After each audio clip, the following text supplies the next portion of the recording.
there's nothing more I love than the sounds and the sights and the smells of nature. Getting away from it all is just one of my great passions in life, mainly because I live in such a large city, of course. But to be honest, I've never had any trouble or anything go strange or weird for me when I've been out in the wild. But of course, that isn't to say that there isn't weird and wonderful and strange and dangerous things out there. I know I've just been lucky. A lot luckier than the protagonist in tonight's story, I would say. Well, my dear friends, we've made it to hump day once more, and I think you deserve to sit back and relax with your favorite drink and listen.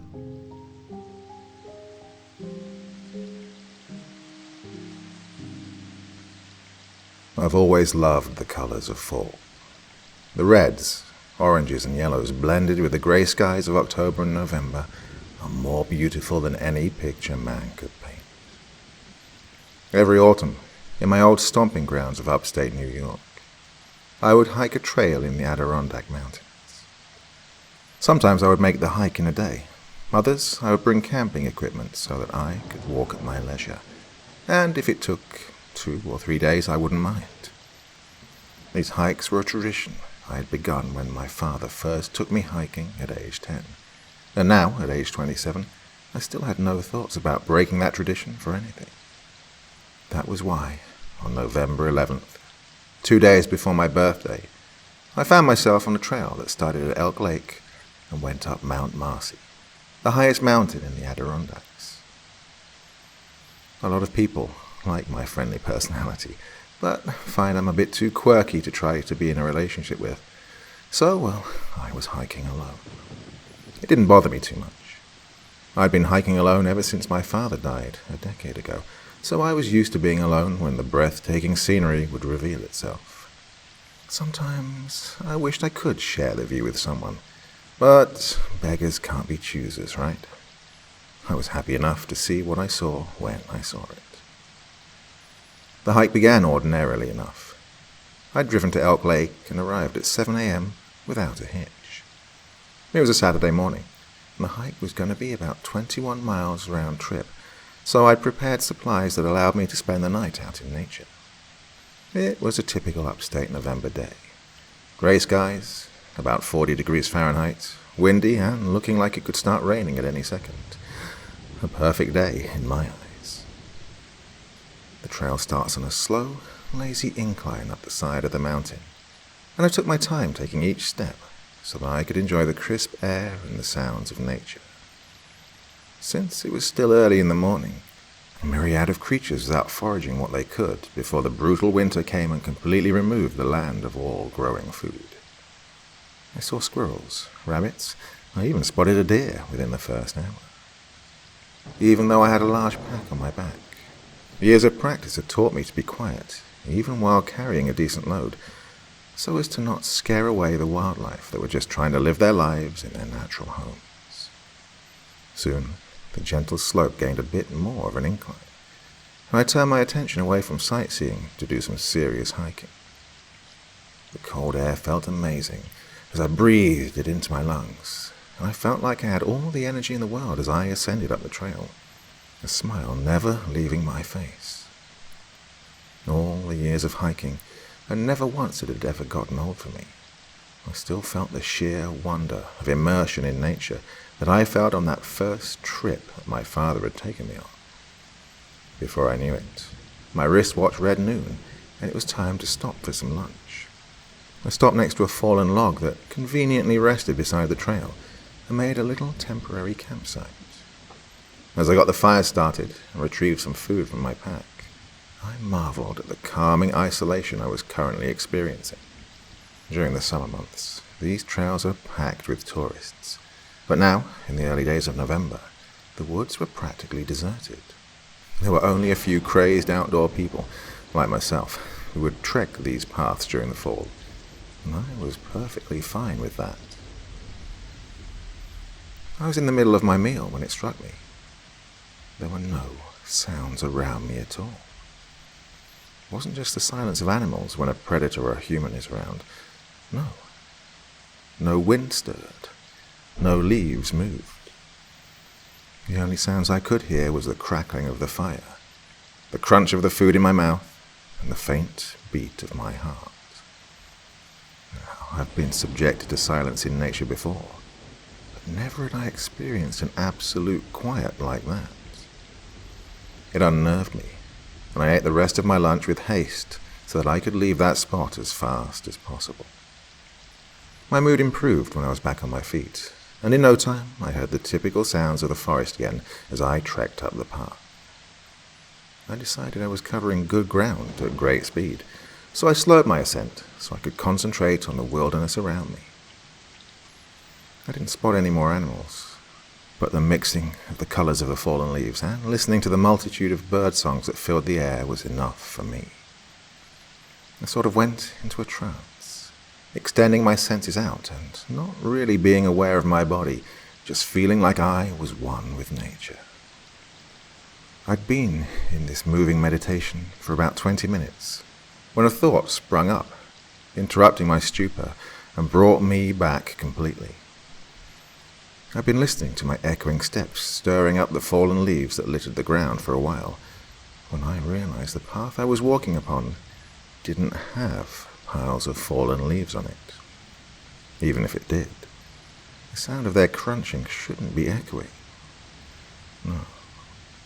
Something else was walking in the forest nearby, trying to match my stride purposefully. I stopped immediately and began to look around. The sound of leaves crunching stopped too, and though I strained to see around me, I spotted nothing but trees and shrubs.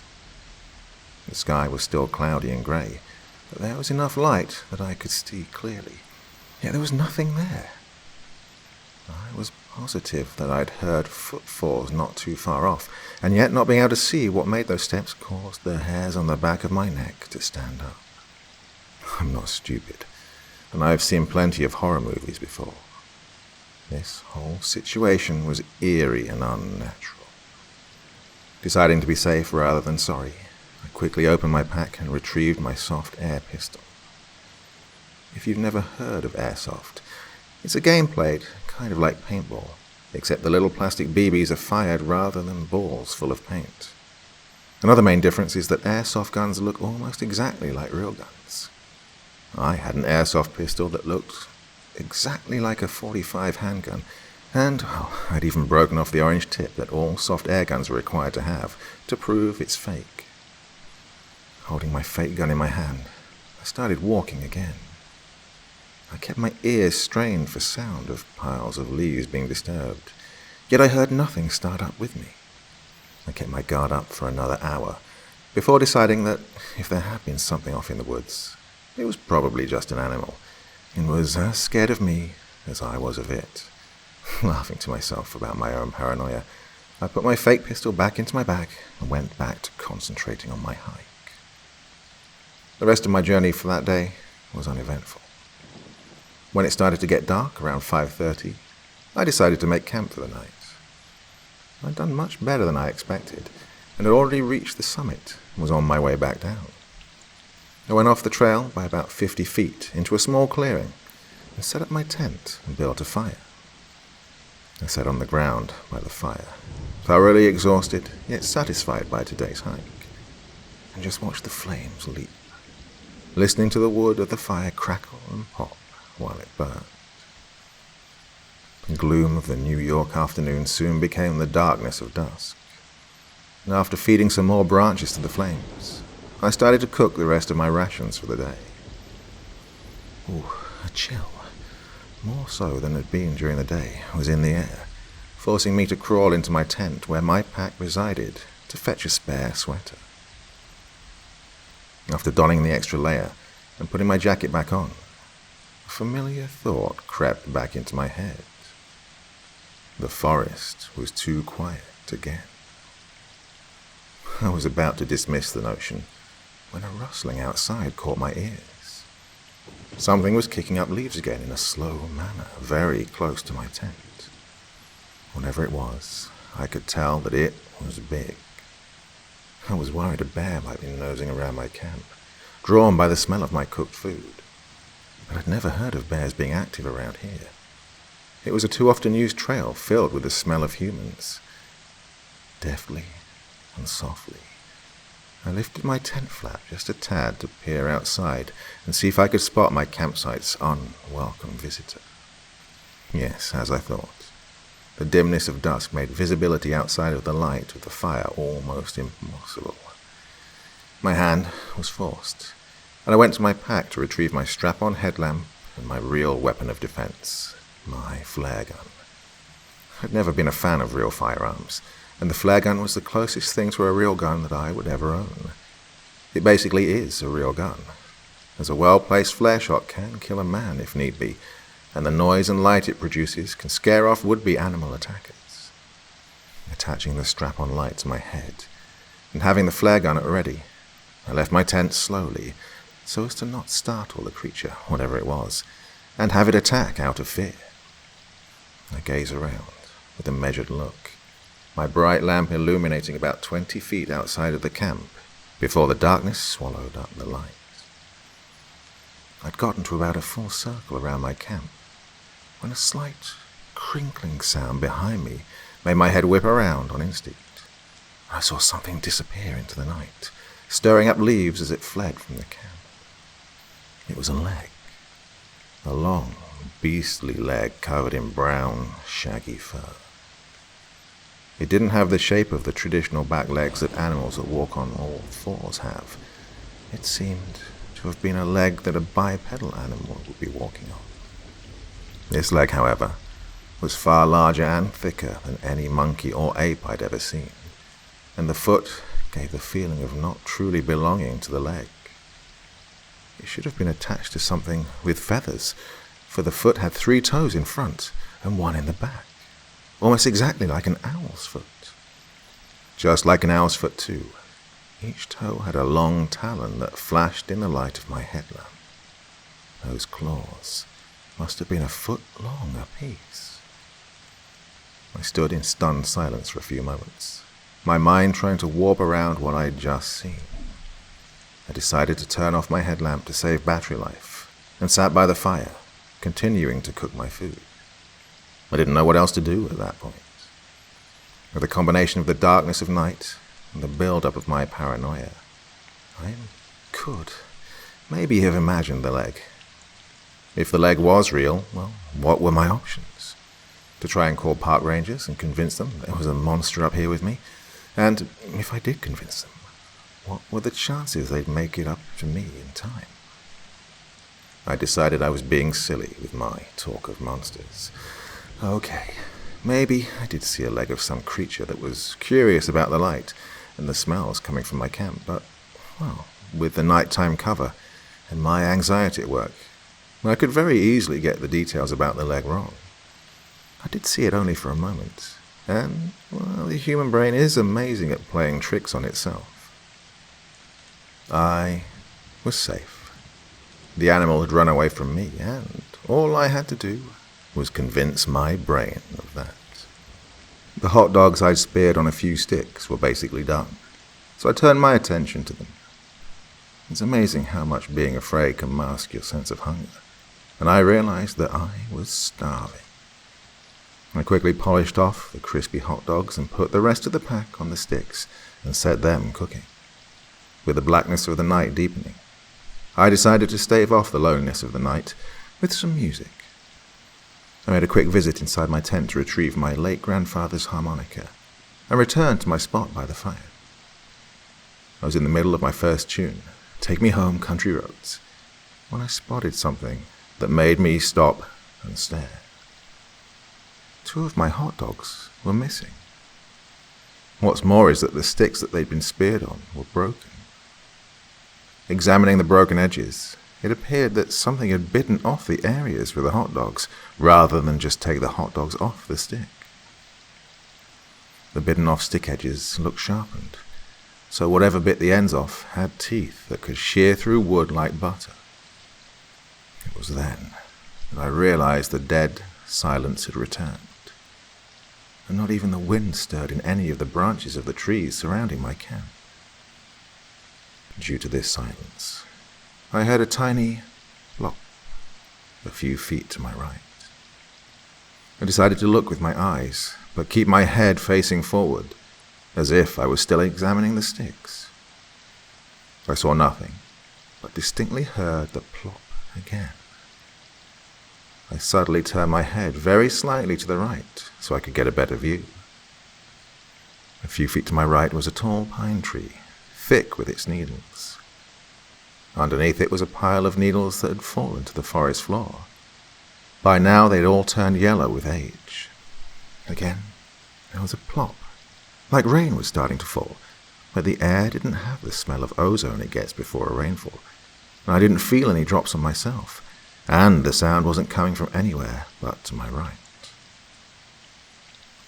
Then I saw it. Plop. A big, slimy droplet of a clear substance dropped from somewhere up in the tree onto the bed of pine needles. My first thought was that it was sap, but it wasn't thick enough to be sap. And if the tree was leaking sap, the flow would be most likely coming from the trunk, not the branches. Then I realized with horror what it was. Drool. Something was up in that tree, and it was large enough that I could see the globs of saliva that was falling from its mouth. I turned on my headlamp and scanned up the tree slowly. It was a thick pine tree, a very good hiding spot. I couldn't see anything through the combination of thick, dark green needles and the night surrounding them. I couldn't see anything, that is, until my light shone across the eyes. Two large, terrible eyes that reflected light like cat or dog eyes when you shine light in them. They were about 20 feet above the ground, poking out from a thick bundle of needles and staring directly at me. There was a hunger in those eyes, and the drool falling to the ground confirmed my suspicion. We stared at one another for a few moments. Then the eyes disappeared, and I heard crashing sounds and branches moaning under the pressure of newly added weight. The thing was jumping from tree to tree away from me, not caring about stealth at all. I don't know why it was fleeing from me. Perhaps it was scared of the light, or maybe it simply wanted to catch me off guard, and since its plan was foiled, it was retreating to try and sneak up on me again. To this day, I don't know what it was thinking, and, well, I don't want to dwell on it either. Staring off at where it had happened, or at least where I think it disappeared, I realized I had an important decision to make.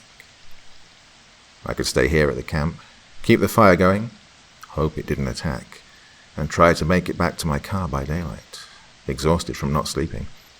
Or I could take some essentials, abandon the camp and try to make it to the car tonight while I still had energy.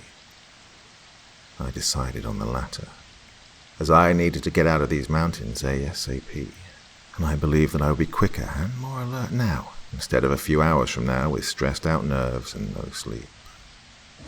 As quickly as possible, I went back into my tent and grabbed my pack.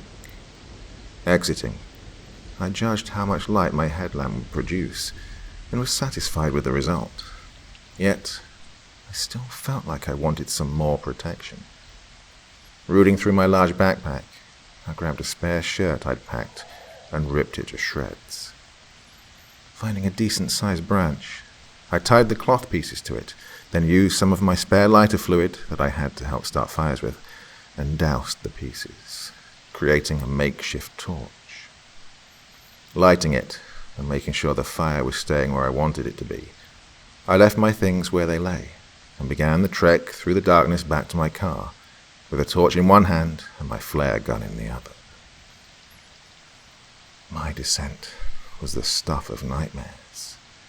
The silence that brought me unease during the day was actually comforting now, while any noise I heard sent my heart racing and tensed up every muscle in my body.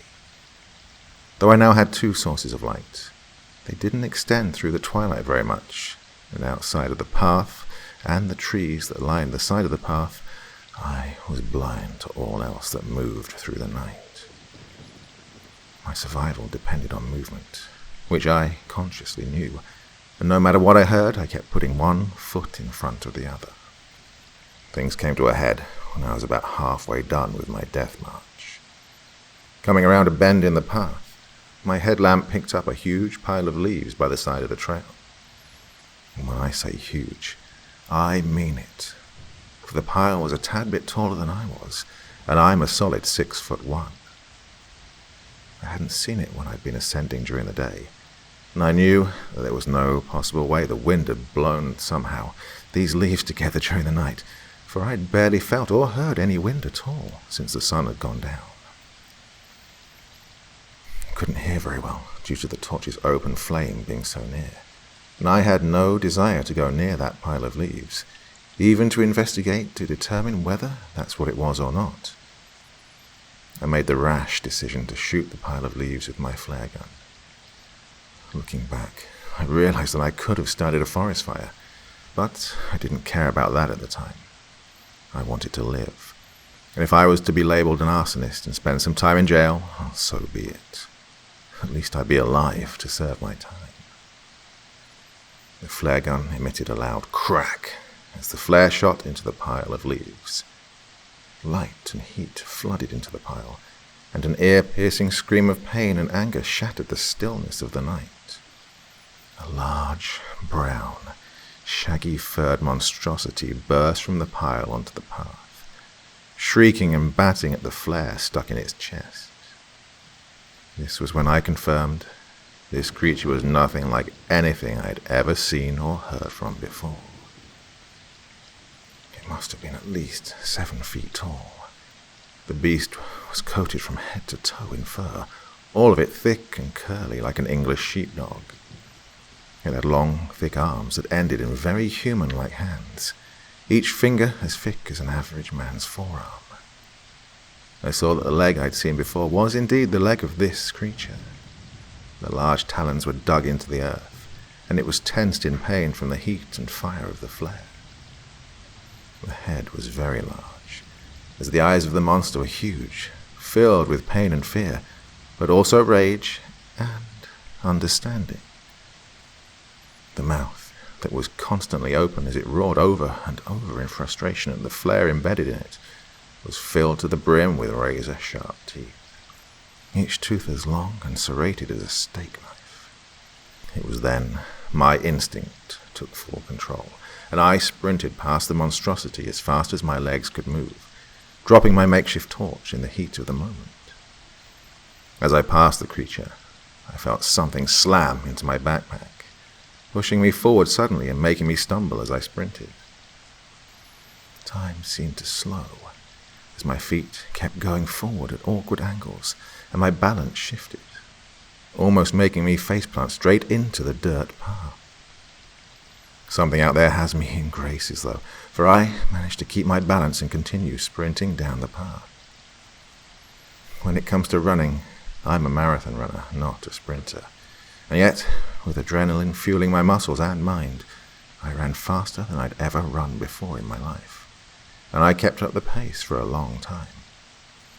I must have been sprinting at top speed for 10 minutes without stopping, and when my muscles finally couldn't take it anymore and my lungs needed to rest, I let myself collapse on the side of the path into a briar patch.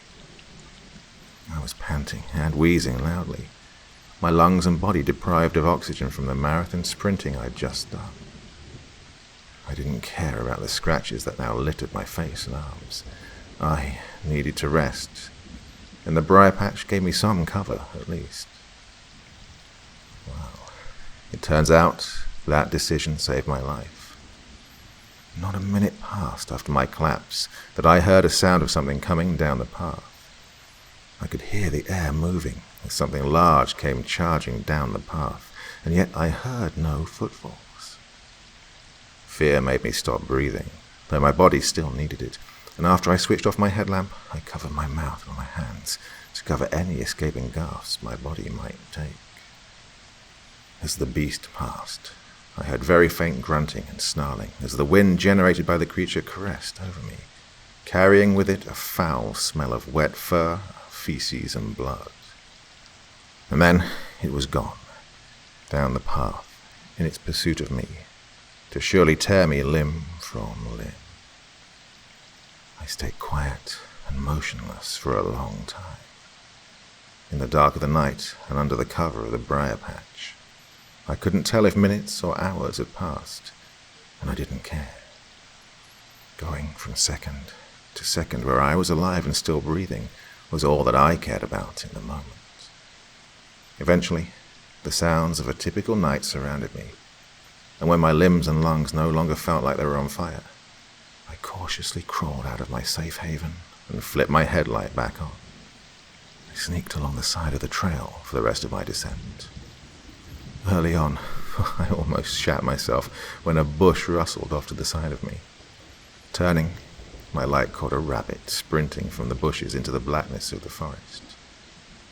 While I breathed a sigh of relief, I realized my headlamp was too much of a target, and, begrudgingly, I turned it off, traversing the rest of the path in darkness, with only faint moonlight to keep me on the trail.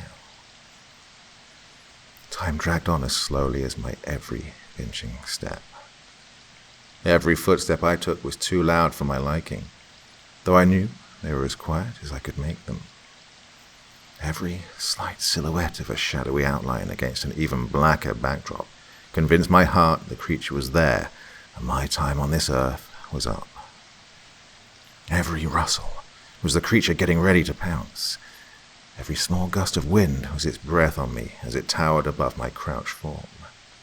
And yet, through this horrid experience, a quote from Winston Churchill kept replaying in my mind. "If you're going through hell, keep going." So, with tears in my eyes and teeth gritted hard, I continually put one foot in front of the other. Hours passed, but eventually I stumbled upon the beginning of the trail, where it connected to a clearing in the parking lot. I was so very close to salvation. I forced myself not to be cocky, however, as throwing caution to the wind could be the death of me. I had no idea where the monster was, and that was the most dangerous part of this situation. I knew I was the only car in the parking lot, and I'd parked close to the trail entrance, but my hiking boots would make loud noises on the cement. I needed to get to my car as quietly as I traversed down the trail. I silently put my flare gun, which I'd held with a death grip this entire time, back into my backpack and grabbed my car keys from the pocket. My flannel-lined jeans were thick enough that they had stopped them from jingling this entire time. Thank God for small miracles, right? I got down onto my belly and began to army crawl my way across the ground to my car. It took some time, as they make army crawling look much easier on TV and in the movies than it really is. Plus, I had my backpack on me, and I had to make sure it didn't fall off my back and clatter to the ground, or worse, the parking lot cement.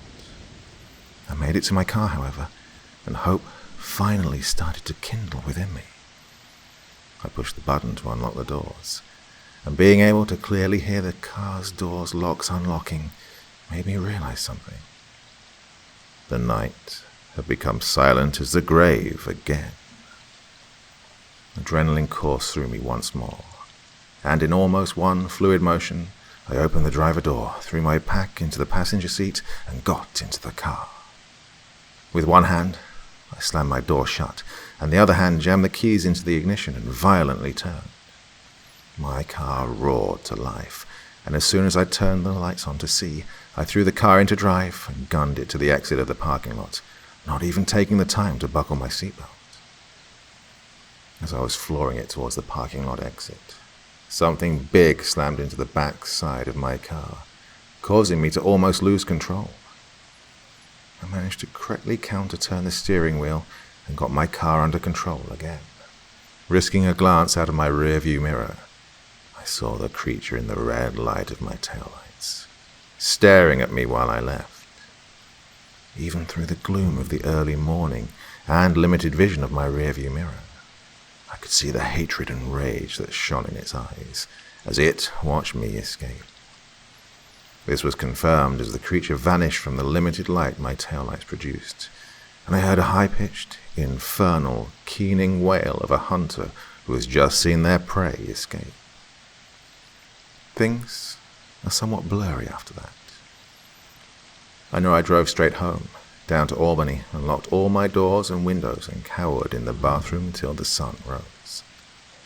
I know I went outside to retrieve my backpack and saw the whole left backside of my car crushed in like it had been hit by a truck. It was a wonder the wheel wasn't damaged at all. I know I called the New York State Forest Rangers and told them about my encounter. My initial relief from their willingness to look into the matter turned to a spine-tilling chill when the veteran ranger talking to me ended the call with, "You probably shouldn't ever go back there. You have pissed it off, and it has your scent. I've never seen anyone walk out of those mountains twice when it has their scent." Life has gone somewhat back to normal. I'm in the safe bastion of a city, and nothing spooky or abnormal has occurred around me. After a year of gathering my thoughts and rationalizing that night, convincing myself it was bear or some other animal, I thought I was ready to go back to the Adirondacks. Breathe in some of that sweet mountain air my mind and body were craving. That idea was quelled when a co-worker of mine borrowed my backpack to go camping with some friends in the mountains. After a night full of queer noises and eldritch cries, his friends found him in pieces, most of them skewered onto tree branches, and my backpack, so shredded you couldn't tell it was a backpack to begin with. Well, I don't think I'll ever step foot into those mountains again.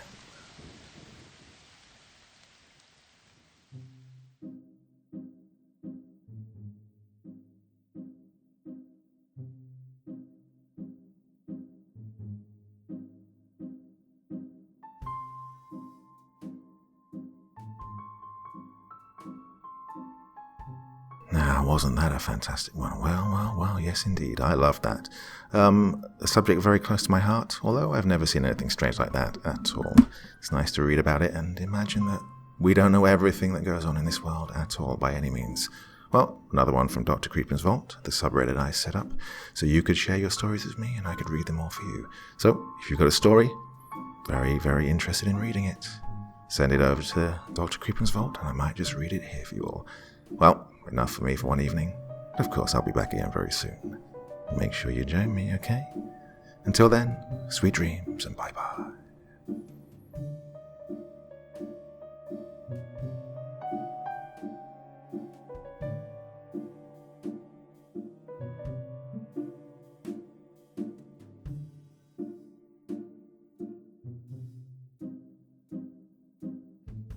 Thank you so much for choosing to spend your time listening to me. Now, if you enjoyed the Dr. Creepen experience, then come find me on Facebook. Come chat with me on Twitter. Listen to the background music and download it if you like on SoundCloud.